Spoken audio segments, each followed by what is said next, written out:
Mahnya. Karomahnya, atau orang bilang itu apa ya, kesaktian gitu. Iya.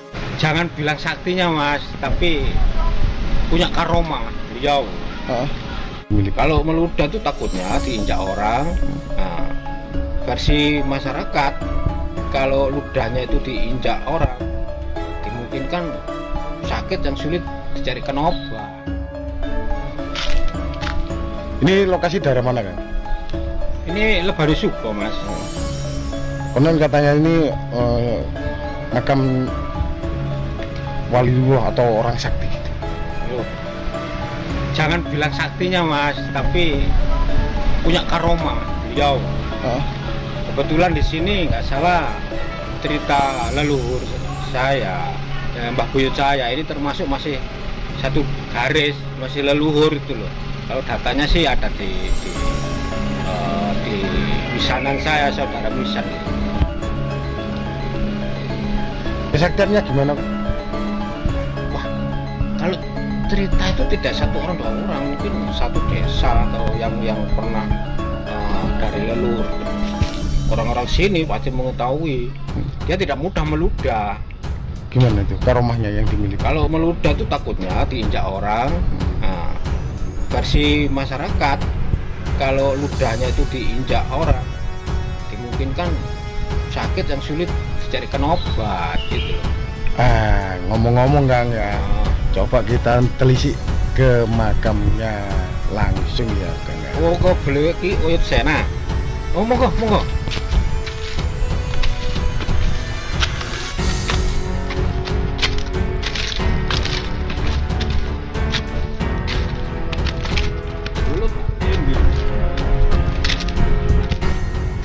Pak, bisa dijelaskan ini makam dari siapa dan apakah betul ini keturunan dari Trah Madura, Pak? Pese.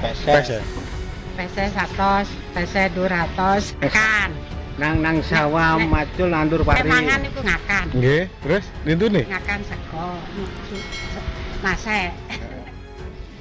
Ya, insyaallah. Bismillahirrahmanirrahim. Assalatu wassalamu ala asyrofil anbiya'i wal mursalin sayyidina Muhammadin wa ala alihi washabihi ajmain. Waktu makaten pasti kula critakaken sekedhap sak semerap kula anggen kula nyemerapi entene makom sesepuh Rebani Suko menika. Nggih leres nek menurut lulur tutur napa niku sejarah sing turun temurun niki asline nggih saking Madura. Nggih kula ki ambek nggih nate nyatakaken niku nggene Madura niku nggene Batu Ampar, nggene sekitaran lokasi peziarah makam Juk Kesambi nek ngene mriku niku. Niku enten napa enten situs peninggalan menceritakan nek niki turunan saking mriku. Nah anane saking dugi mriki nggih enten sing napa niki nyebut santrine Kanjeng Sunan Giri nalikane niku waktu perang kali Mojopahit terus nggih termasuk pasukan. Enten sing ngarani Juksena, enten sing ngarani niku Senopati, enten sing ngoten. Enten sing ngarani nek Juksena nek ditingali dugi nasab. Enten kula niku nate semerap niku dibukaaken sebuah nasab. Niku enten tertera niku enten namine niku Ahsanu.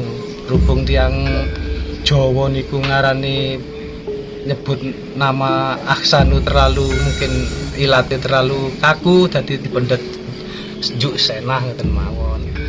Nggih nek masalah sing dugi berbagai dari daerah mana-mana itu enten mawon sampai saking dugi Jombang, daerah Ploso sampai dugi iki daerah Krian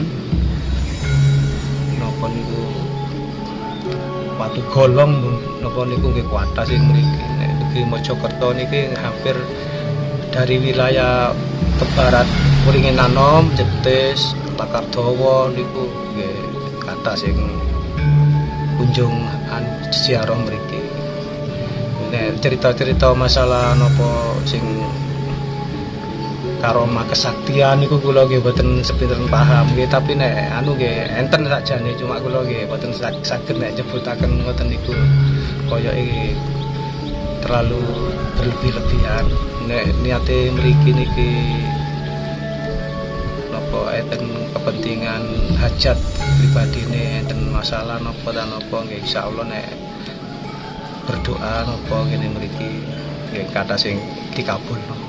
Niku nggih lantaran kemawon nggih boten njuk senasing juga. Pak, ini dulunya itu ini kan di atas ketinggian ya Pak ya? Iya. Bilang itu bukit ya. Ini dulunya gimana Pak? Ya dulu itu termasuk gini panggenan mriki niki nggih termasuk dataran yang lebih tinggi daripada dataran yang ada di Lebani Suko.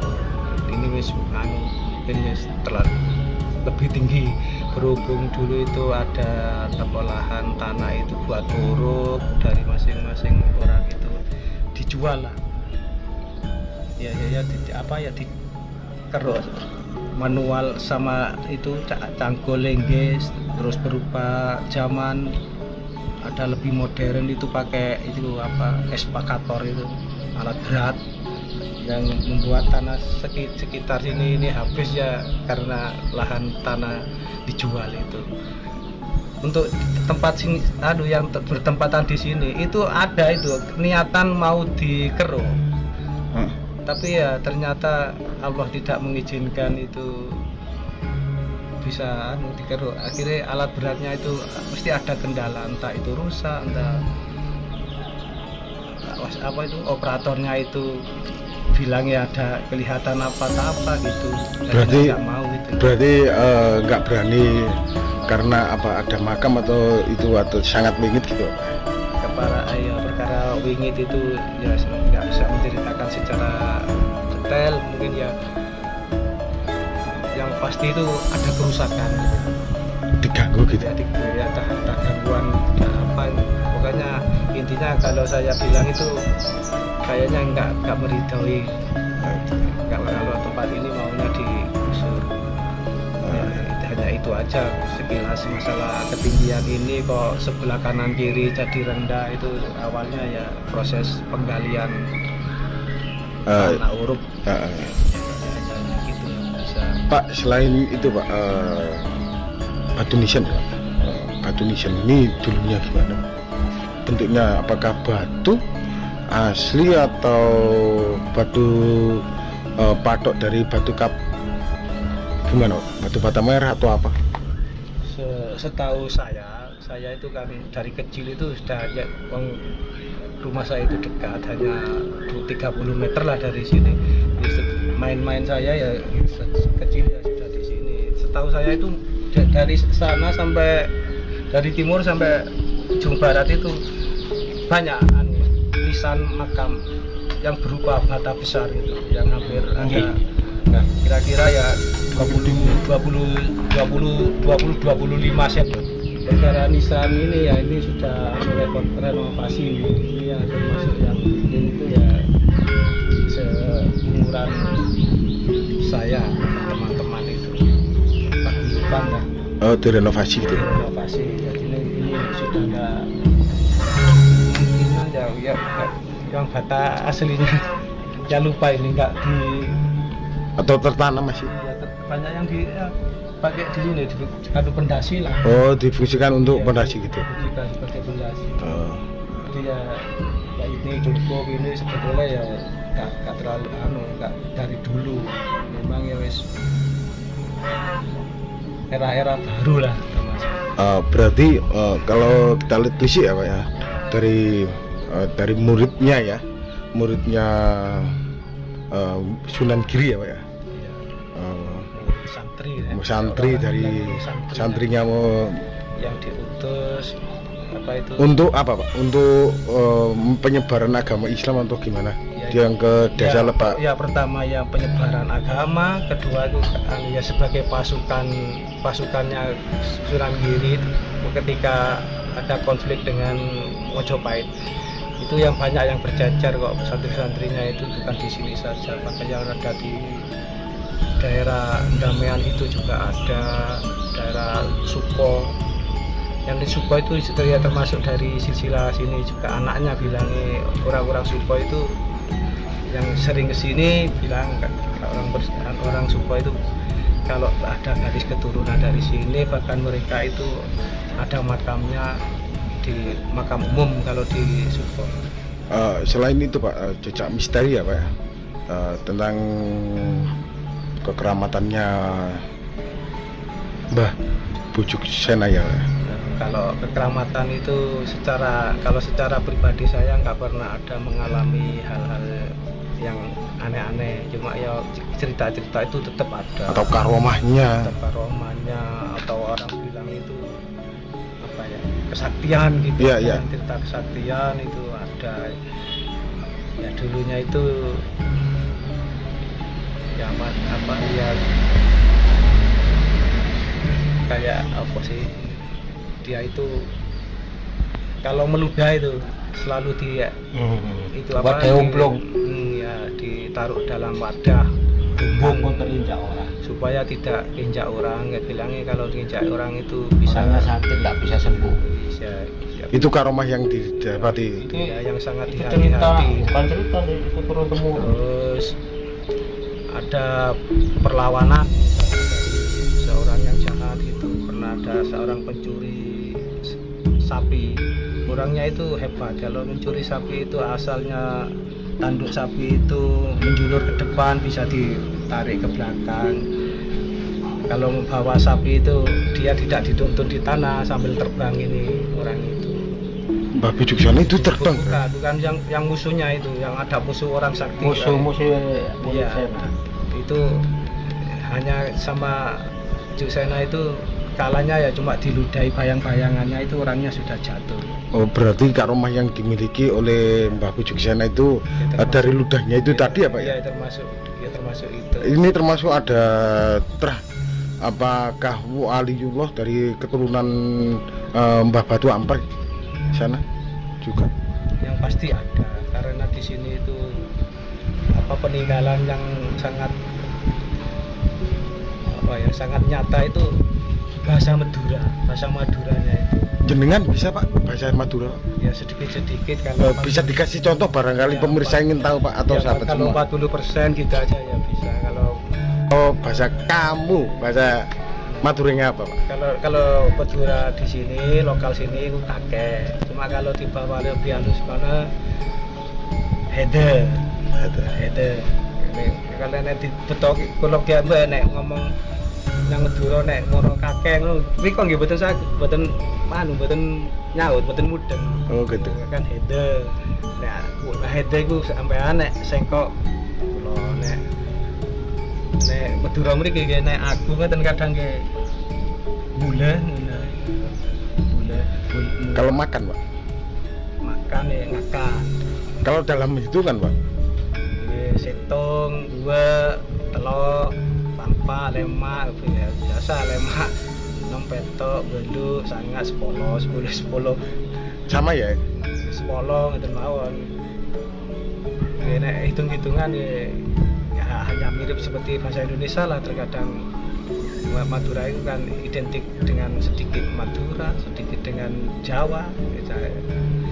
Cuma penyusunnya yang sulit karena sudah nggak menggunakan bahasa Madura. Tapi orang sini paham ya Pak ya tentang Cuma kayak saya ini kalau kemana-mana ya kalau ngomong ya pasti ya ketahuan. Bilangnya kamu Madura ya. dari logatnya Ya, bicaranya dari gitu. logat. Padahal tidak pakai bahasa Madura. Iya, setiap harinya Kagok gitu Pak. ya bilangnya ada yang kagok. Ya itu ya termasuk bukti bahwa beliau itu orang asli dari Madura. Batu Ampar ya Pak ya.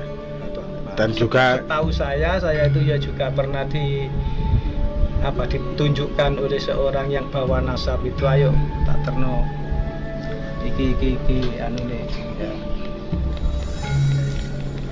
oh gitu Pak. Pak, Kalau di Madura kan itu kan pasti apa itu sebutan untuk seseorang yang dimuliakan pasti bujuk.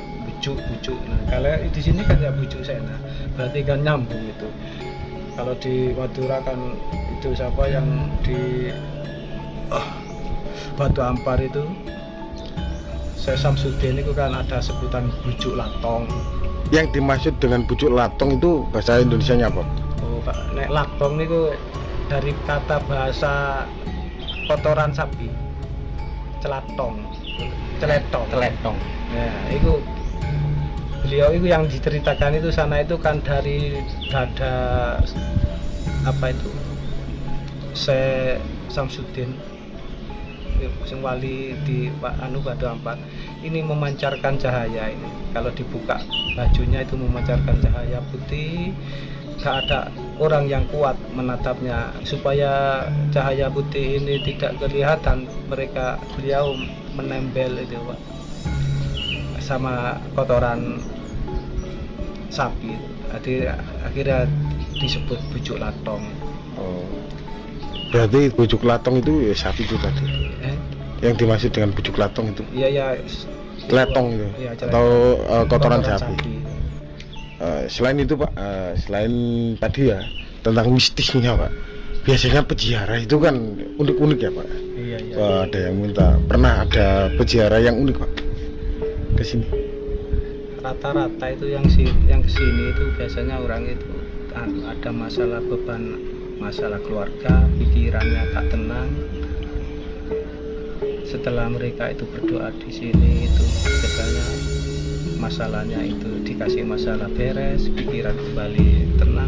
Ya seperti cerita itu tadi yang kesini itu tadi kan membuktikan begitu. Di dulunya ya nggak pernah kesini, dari beberapa kali kesini mereka di tadi ya ada sedikit perubahan dalam diri jiwa, ketenangan. Hampir rata-rata ya gitu. Ya nggak tahu lagi nek masalah sebagian peziarah yang biasa wali songo itu dari daerah mana-mana itu dari luar daerah sini lah, itu juga sering mendatangi ke sini itu yes, bahasanya yang ngalap berkah berangkat itu mau ziarah itu nyambangi sesepuh dulu dari pamit.